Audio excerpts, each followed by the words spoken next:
What happens when a military destroys everything it aims at, but the war just keeps going? The United States has bombed Iranian targets with near impunity for months, yet the Strait of Hormuz remains closed, and Tehran has not backed down. Published in Just Security on 5 August 2026, the piece asks a surprisingly basic question about Operation Epic Fury. Why doesn't total dominance in the sky actually win a war? Instead of focusing on political rhetoric, the essay turns to military doctrine itself, explaining why the physical ability to destroy a target rarely translates into the political leverage needed to end a conflict. Written by Michael Schmidt in Just Security, narrated for Arva. Operation Epic Fury, which began on February 28th, has showcased a formidable display of air power.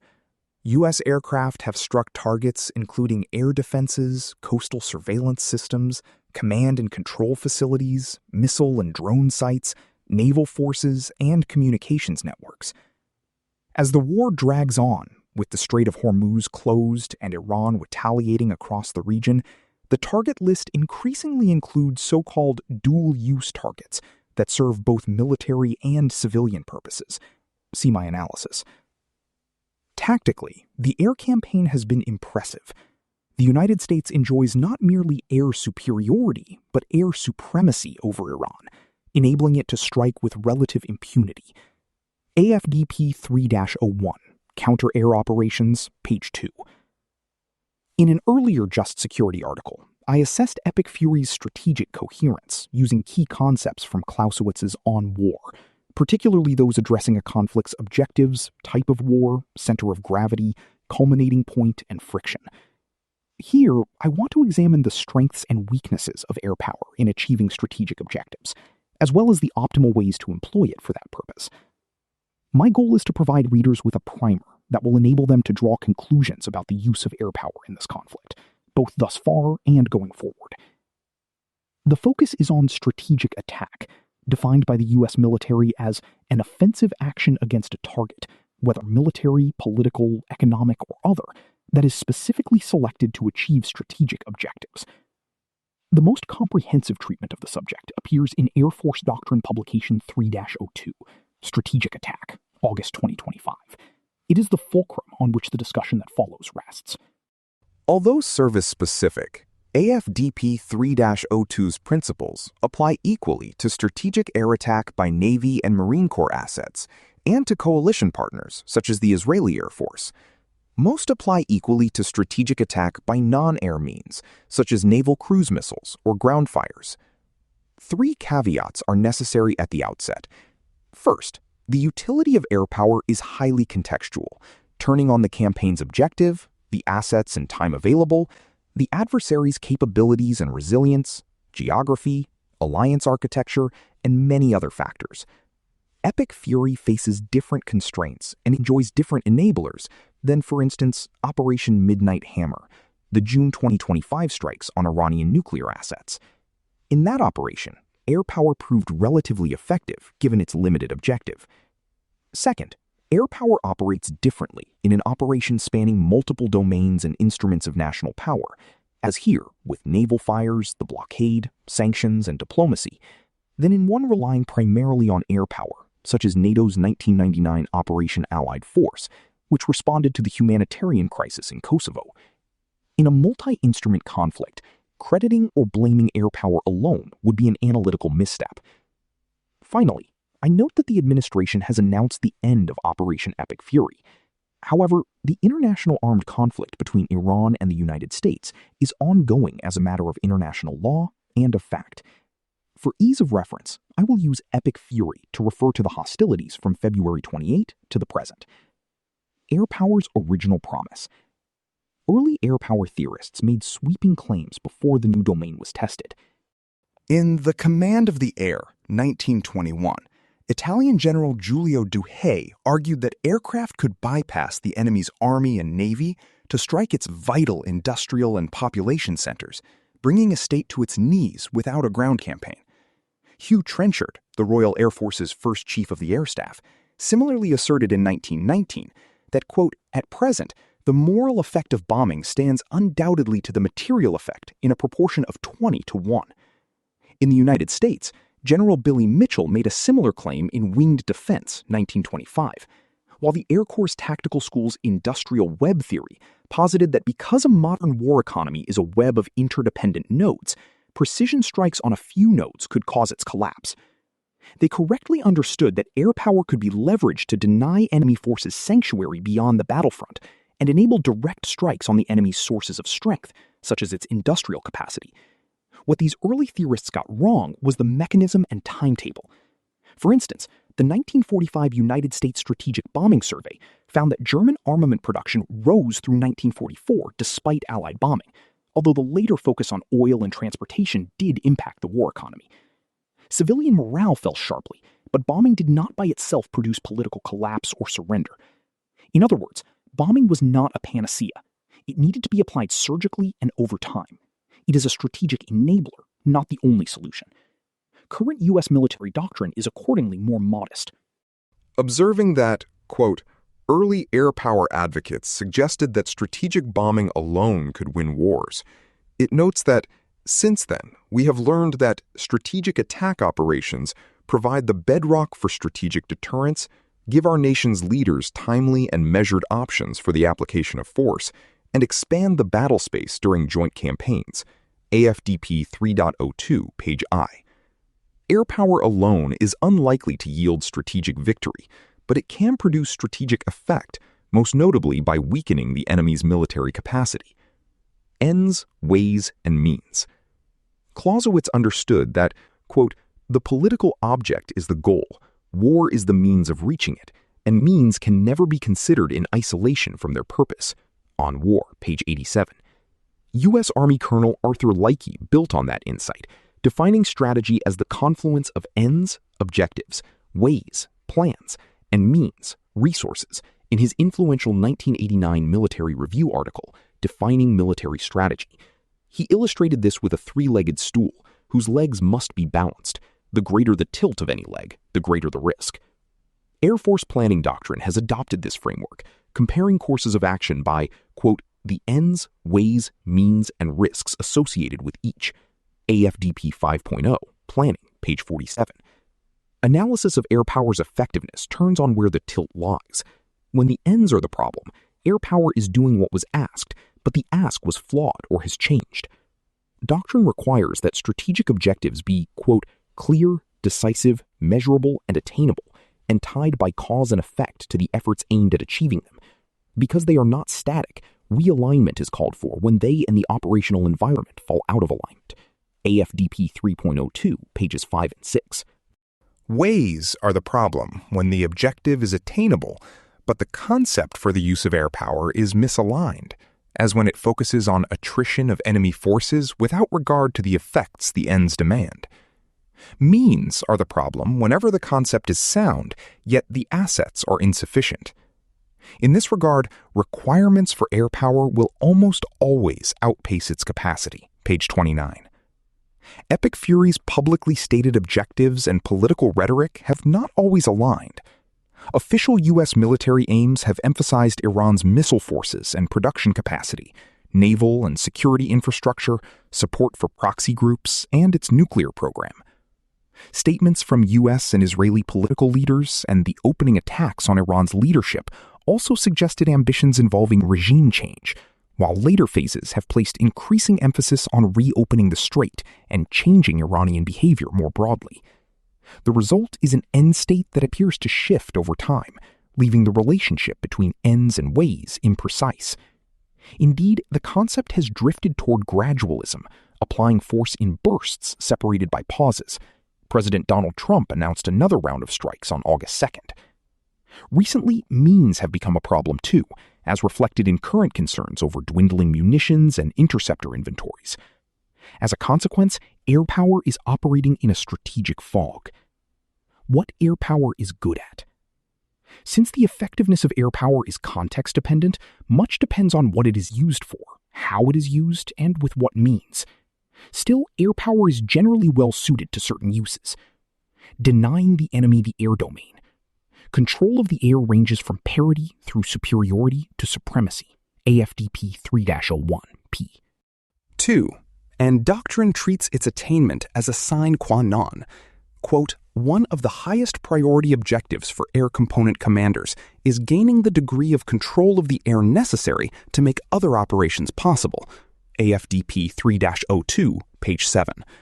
Indeed, a foundational premise of air power is that, quote, control of the air is a necessary precondition for control of the surface. AFDP 1, page 8. Air power is the primary means of establishing such control, and the speed with which U.S. forces gained air supremacy over Iran was undeniably impressive. Disrupting enemy military strategy. Long before there was an air domain, Sun Tzu wrote in The Art of War that, quote, what is of supreme importance in war is to attack the enemy's strategy, quoted at AFDP 3-02, page 2. Air power is highly effective at disrupting enemy strategy by creating uncertainty, degrading command and control, limiting options, and shifting the initiative, thereby allowing the attacker to dictate the conflict's direction, ID. This lesson is Robert Pape's central finding, drawn from more than 30 campaigns in Bombing to Win, Air Power and Coercion in War, 1996. Of the 4 coercive mechanisms he identifies, punishment, risk, denial, and decapitation, denial has by far the strongest record. Air power coerces most effectively when it convinces the adversary that continued resistance cannot achieve military aims, even if the adversary remains willing to bear substantial costs. Attrition may contribute to that conclusion, but it is the resulting infeasibility of the adversary's strategy, not destruction for its own sake, that supplies the coercive pressure. Much of Epic Fury's attention in the recent exchanges has focused on denial, for instance, by destroying the ships, launchers, and drone facilities on which Iran's capacity to close the Strait of Hormuz depends. Defeating the Iranian strategy with air power will be difficult, though, because it depends less on Iran's military capacity than on simply maintaining a credible threat to shipping. In other words, it is the fact of the Iranian threat, as much as its scale, that is deterring passage. Bypassing fielded forces. Air power need not fight through the enemy's army and navy to reach what sustains them. Strategic attack bypasses fielded forces to deliver asymmetric force against centers of gravity, matching strength against weakness to achieve maximum gain with less effort. AFDP 3-02, page 2. This works because war-making capacity is an interdependent system in which relatively small or localized inputs can yield desirable system-wide changes. Page 6. The conflict with Iran illustrates this logic in the maritime environment. Consider Iran's ability to threaten shipping. It depends not only on ships, drones, and missile launchers, but also on surveillance that locates targets and on the links that direct fire against them. Striking those assets degrades the threat far more efficiently than hunting small craft one by one. Imposing shock through simultaneity. Parallel operations is the preferred form of employment of air power. It involves simultaneously striking a wide array of targets chosen to cause maximum shock across an enemy system. The rationale is cognitive as much as physical. Such attacks limit the adversary's ability to adapt and may trigger system-wide shock, thus inducing paralysis or collapse. AFDP 3-02, page 22. Lieutenant General David Deptula's account of the launch of Operation Desert Storm in 1991 is illustrative.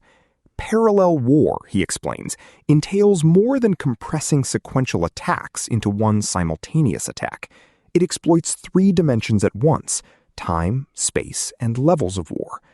Across the breadth and depth of Iraq, over 50 targets on the master attack plan were struck within 90 minutes, over 150 within 24 hours, with national leadership, operational headquarters, and deployed units attacked simultaneously. Epic Fury followed this logic to the letter. As chairman of the Joint Chiefs of Staff General Dan Kane announced, the attack involved a massive, overwhelming attack across all domains of warfare, striking more than 1,000 targets in the first 24 hours, offering fast, scalable options. Air power's range, speed, and flexibility make strategic attack a scalable, on-demand capability, deliverable anywhere in the world. AFDP 3.02, page 2. In particular, forces and the force they deliver can be rapidly dialed up or down to adapt to evolving situations. Epic Fury demonstrates this air power strength. Strikes were mounted across Iran without the months of buildup a ground campaign would have required. The target set has since shifted from air defenses, leadership, and naval and missile forces to infrastructure supporting Iran's interference with shipping. Airpower, in large part, made that possible. And tempo has ranged from nightly strikes to complete pauses, all with essentially the same forces. The result is unique political utility, which explains why air power, especially carrier air, is so often the instrument of first resort. It is also a source of temptation to use it where it is ill-suited, as this campaign illustrates. Air power caveats. The most consequential passage in current U.S. air power doctrine is perhaps that appearing under the heading Will and Capacity to Fight. SA alone is not likely to achieve the desired outcomes.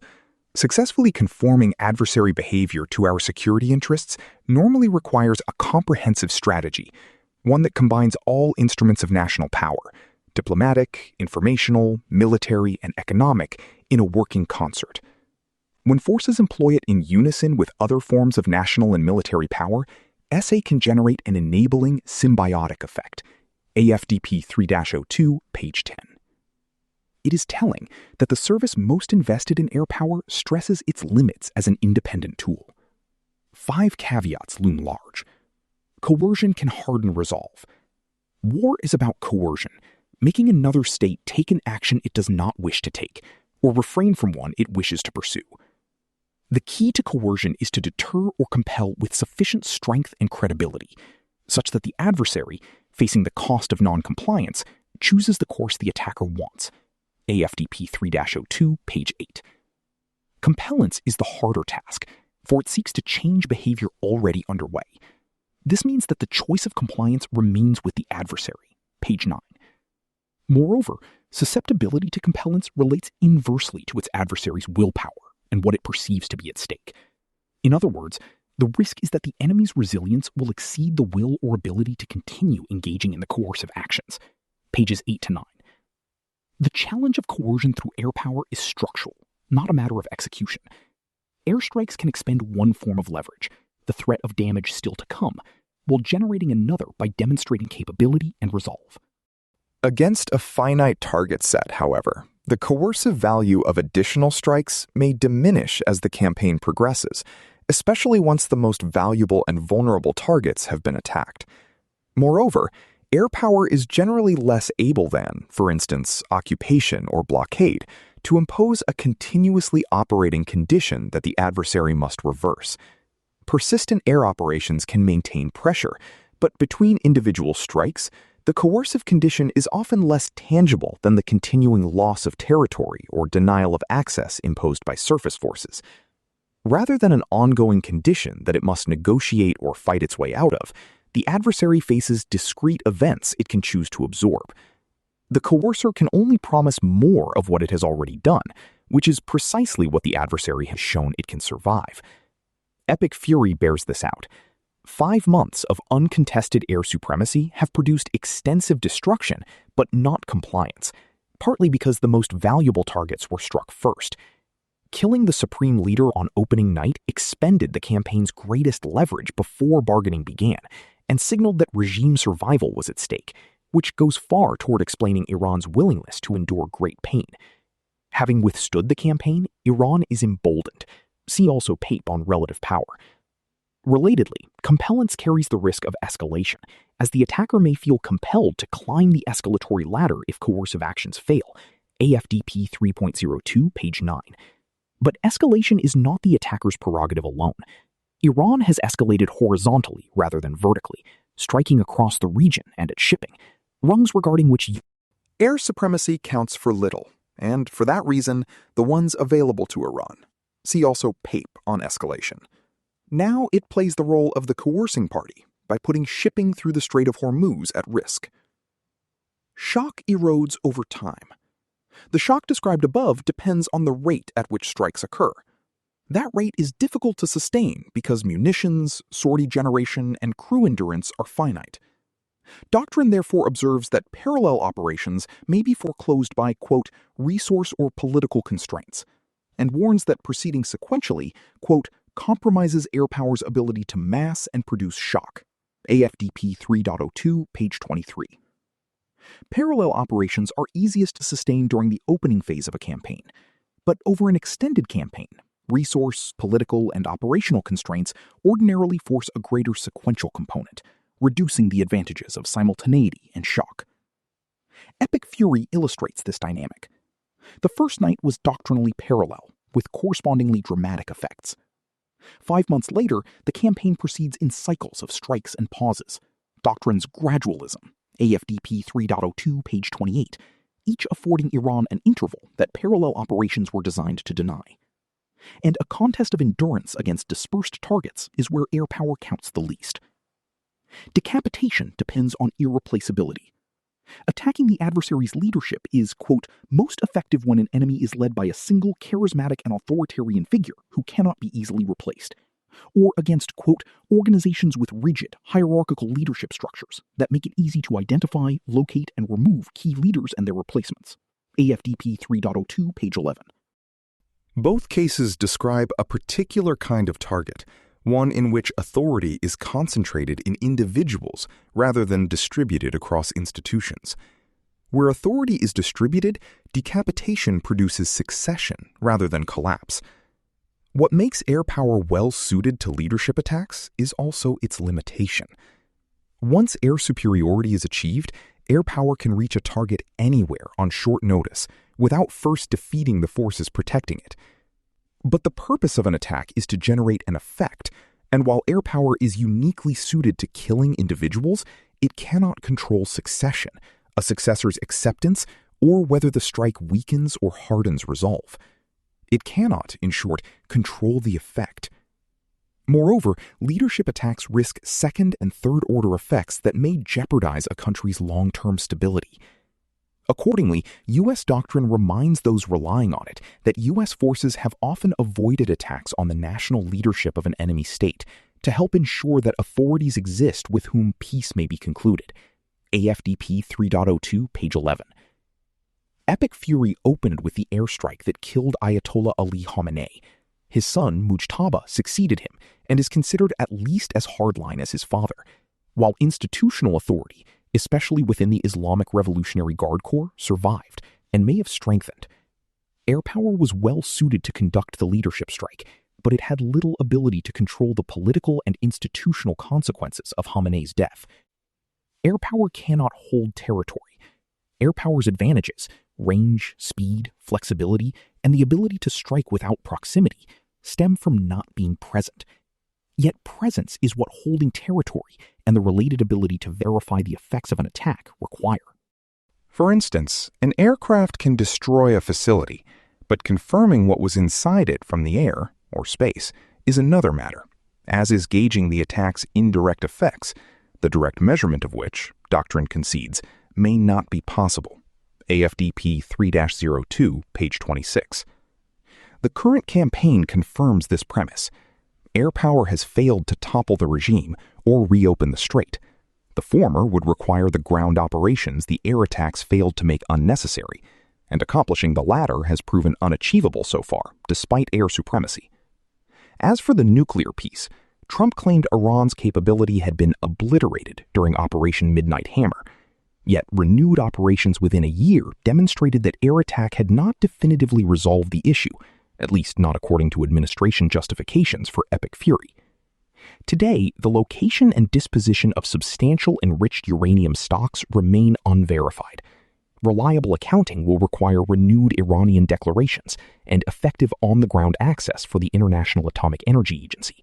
Air attack alone cannot provide that verification. Employing air power well. The caveats describe boundaries. Within them, air power doctrine offers concrete guidance on employment. Operate inside the enemy's decision cycle. Although AFDP 3-20 does not cite it, Colonel John Boyd's Observe, Orient, Decide, Act OODA loop underlies one of its core propositions on strategic attack. When air operations keep an adversary constantly off balance and unable to adapt, commanders can operate and execute inside the enemy's decision cycle, thereby amplifying the effects of follow-on strikes. The key is tempo. By striking faster than the enemy can observe events, make sense of them, and choose a response, a properly executed strategic attack denies the decision time that would otherwise allow coherent adaptation. Doctrine illustrates this dynamic by reference to Operation Iraqi Freedom. Early attacks on the Iraqi leadership and key security infrastructure enabled a swifter interdiction operation against Hussein's Republican Guard, AFDP 3-02, page 18. On interdiction, see AFDP 3-03, Counterland Operations. That campaign demonstrated how Airpower created a fleeting operational opening that coalition forces were postured to exploit. The same logic applies to Epic Fury. The opening phase clearly unfolded inside Iran's OTA loop, but no follow-on operation was positioned to exploit the disruption to achieve strategic objectives. Because nothing converted that temporary advantage into concrete operational or strategic gains, the benefit of moving first and faster rapidly decayed. Target effects, not targets. Planners should be able to draw a clear line of logic, starting with the objective, followed in order by effect, target, and finally, the means. AFDP 3-02, page 17. For instance, when a command and control node is the target, the objective is not its destruction. Rather, it is an impaired ability to control forces and possible defeat of enemy strategy. Page 5. Destruction is merely how the effect is produced. This is the Lick framework expressed as a planning discipline. But there is always a danger of drifting toward an inputs-based approach, a temptation that intensifies as strikes are executed over time. By losing sight of the objective, a logical disconnect between ends and means occurs. AFDP 3-02, page 17. Epic Fury shows how easily this can happen. Early target sets were tied to identifiable effects, but as the war has waged on, emphasis has shifted to the cumulative attrition of Iranian capabilities. In strategic attack, more is not necessarily better. Assume a thinking, adapting enemy. Doctrine attributes analytical failure primarily to assuming a static, unreactive enemy, warning that strategists should view the enemy as a thinking, adaptive agent. AFDP 3-02, page 28. The paradigmatic example is the World War II Allied bombing of Schweinfurt, a German town whose factories produced most of the ball bearings on which the country's tanks, aircraft, and vehicles depended.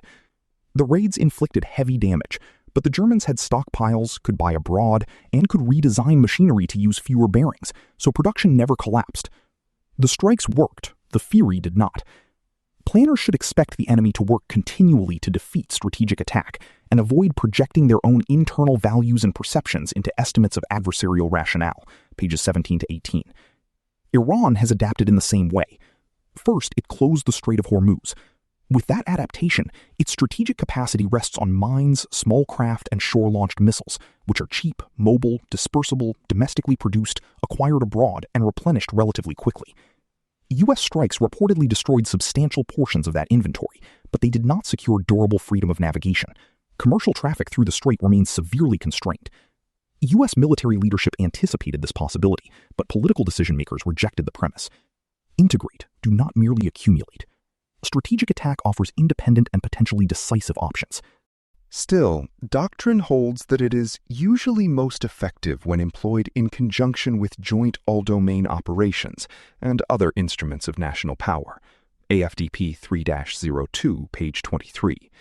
For instance, interdiction cuts the flow of materiel whose production strategic attack halted at the source, while ground offensives accelerate consumption and open fresh vulnerabilities for strategic attack to exploit. Page 24. Importantly, synergy is not simultaneity. Instruments combine not because they are used at once, but because each is assigned a bespoke role in changing the adversary's behavior. Against Iran, the United States has assembled an unusually comprehensive set: strikes, blockade, sanctions, and diplomacy. Whether they are run as a single integrated design or merely in parallel is the question. Treat legal constraints as design inputs. Doctrine states that the success of strategic attack depends on conducting operations in compliance with the law of armed conflict. Commanders should build preventing, mitigating, and responding to civilian harm into mission objectives from the start, AFDP 3-02, page 17, rather than merely considering it after target nomination. The Al-Firdos strike during Operation Desert Storm shows why this is an operational imperative rather than a mere compliance proposition. In that case, hundreds of incidental civilian deaths during an arguably lawful attack on a military objective harmed U.S. efforts publicly and significantly hampered strikes on targets near the center of Baghdad for the rest of the war. page 28. As political leaders threaten to unleash air power against Iran, they would be well advised to remember that non-compliance with the law of armed conflict is almost always operationally and strategically foolish. Concluding thoughts. Operation Epic Fury demonstrates that air power is both essential and insufficient.